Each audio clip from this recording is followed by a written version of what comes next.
sometimes games are just bad. And that's the great thing about YouTube and X content creators, because we're just sitting here giving our opinions. And while there are some shills, the majority of us are not. We are not paid to sit here and simp for massive companies. But the mainstream media most certainly is. They defend the most bizarre games and attack ones that are amazing.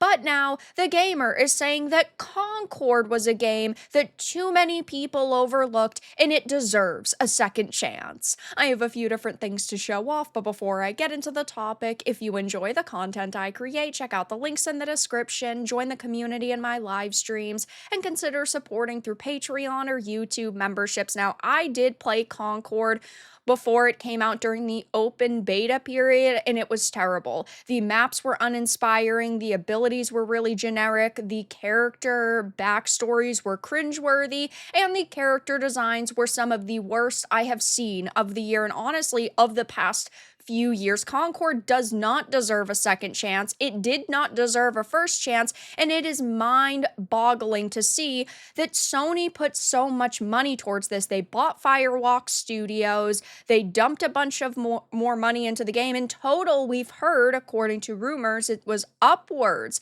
of $500 million, and it seems that they were really hoping this was going to be a massive smashing success, the start of a brand new giant IP, a competitor to games like Overwatch, and that certainly did not happen. It died right out of the gate. It had a big, whopping, crazy 697 at release, and I think that this is multiple factors. Again, the game in totality was not great, but it was also a $40 buy-in, which just proved these people were so out of touch, because hero shooters are free to play. It's a massive, expansive genre that you can make a lot of money in if you're creating a really good product. But when you are presenting us a product and you want us to pay $40 up front for it, you have to give us a lot, and that was not the case with Concord. There's only a couple of maps, only a couple of heroes, and if you look at a title like Marvel Rivals, which recently released, which is a true Overwatch competitor, it's crushing Overwatch too,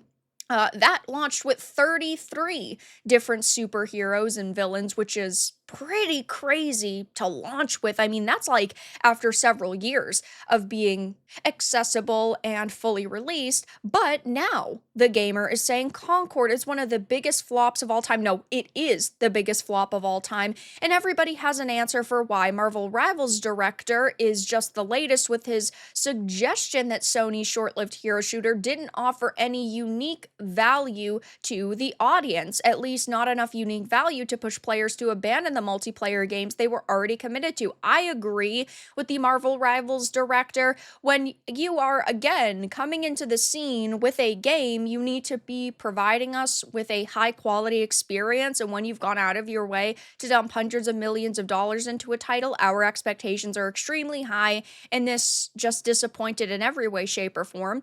But they say Concord failed, but it had a compelling pitch. No, it didn't. We have seen so many Guardians of the Galaxy clones. We have seen so many Overwatch clones. We have seen so many clones of so many different games. And while nothing is truly unique, because everything is ultimately a copy of something, Concord spectacularly failed in every way, shape, or form. The only thing it did well, I suppose, was die, because that's all that it did. It shut down 2 weeks after release. That was a massive slap in the face to not only the developers who worked on this for years, but also the couple of fans that they had. But it makes sense as to why they shut it down. Though, in fact, the last time I remember being as enticed by a pitch for a multiplayer game was PUBG back in 2017.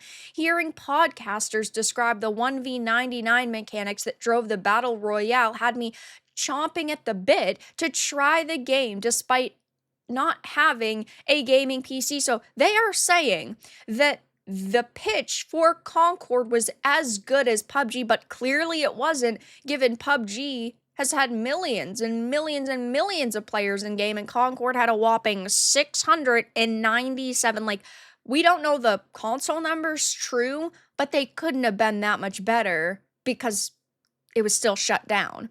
Concord was a hero shooter like Overwatch with a sci-fi world and oddball characters like Guardians of the Galaxy, so it's fair to say originality wasn't their strong suit, but during the lengthy preview we got the game earlier this year, Firewalk pitched the game as doing what Overwatch hadn't. Yeah, dying, because Overwatch, while it does not have hundreds of thousands of players in it anymore as far as we know, it still is alive. Then they say, I want more single player in my multiplayer. That's still a great idea, even if Concord didn't live long enough to make good on its promise. When Fortnite arrived on the scene and began doing interesting things with its ongoing story, I started to wonder what the next frontiers for this kind of storytelling would be. Concord seemed like a potential answer, blending the authored stories of single-player games with the emergent stories of multiplayer.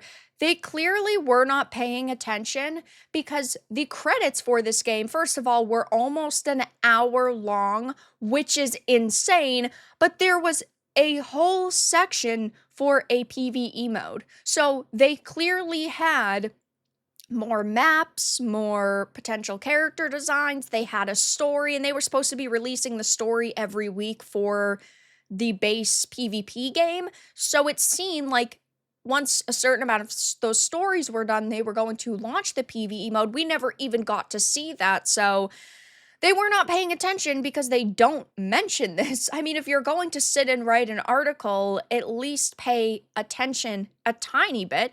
They say, though, that the problem is that doing this at the level Concord was planning to is very expensive. Apex Legends did something similar for a while, but has largely shifted away from it. It's easy to understand why.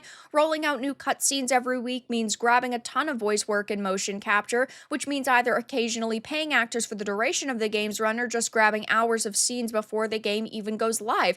I feel like they probably wanted to just get the rights to the actors' voices so that they could AI them. I think that that is going to be something we see become more prevalent in the gaming industry over the next few years, because there are people who like the little bits of story every single week format, though, yeah, it does get expensive. So I think that that is how we are going to see a lot of AI pushed into the industry. Maybe not, but at the end of the day, it's clear that people did not vibe with Concord, that it did not do so good for Sony, and for TheGamer to sit here and say that it deserved a second chance, but we didn't even give it a first, is absolutely fucking insane, because it did not deserve the first chance.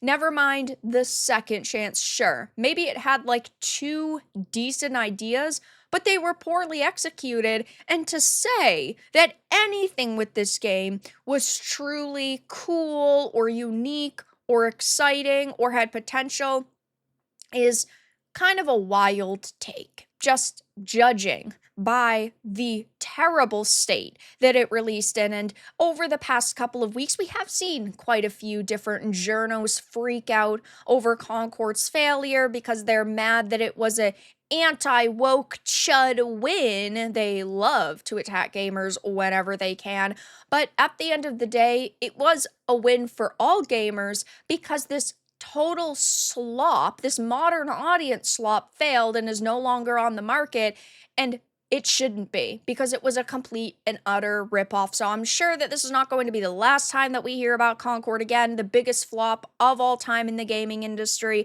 But for now, that's all that I really had to discuss in this video. Let everyone know your thoughts in the comments below. If you enjoyed this, give it a like, and if you didn't, give it a dislike. I appreciate your support either way, but I'll talk to you all again in the next video really soon.